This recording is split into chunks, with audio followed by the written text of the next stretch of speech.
What it means to the country today is a proud maritime nation. We see it through the lens of somebody that served their country in such a magnificent way. He was perhaps a supreme example of the Royal Naval officer of the mid-20th century at his best. He was persuaded to take the Admiralty exam, which he did, and inevitably passed with flying colours, and consequently end up here at Dartmouth. He had a very successful period of training, and at the end was awarded the top cadet award, the King's Dirk. So for him, it was about setting the foundation here for a successful career. It's where we train our officers. It's where Prince Philip trained as an officer, and it's also where he met Princess Elizabeth for the very first time.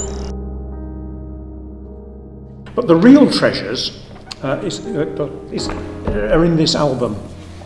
This is the private album of Frederick Dalrymple Hamilton. There was an outbreak of mumps, therefore they were excused going to church, and Prince Philip of Greece, as he then was tasked to help to look after them. This is the first opportunity they have for some quality time together. So the famous pictures of them playing croquet on the lawn in front of the captain's house, a real opportunity to get to know each other and become friends.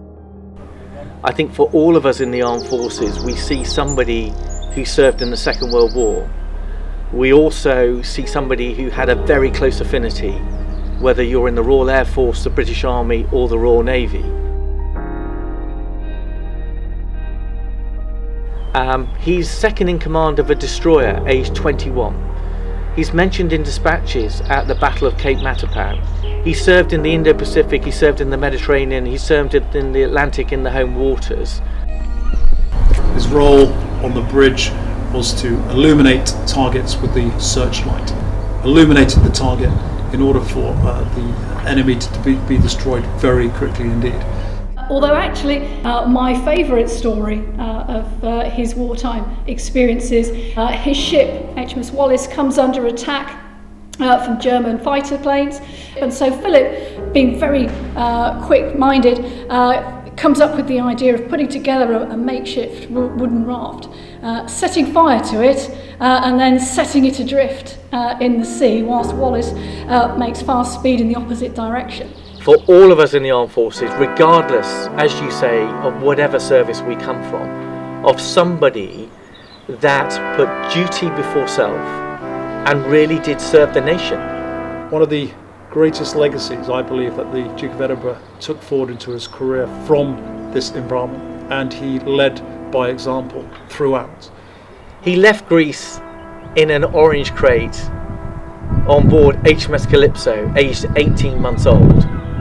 And then, aged 96, his final official engagement is at Buckingham Palace with the Royal Marines. So that connection, which then continued, but it really did straddle the whole of his life, and it's very, very special. And I'm very alive to the strong legacy that the Duke of Edinburgh has left here, and for us to continue. In fact, the motto of our Leadership Academy is inspired by example. I can think of no greater example than the Duke of Edinburgh.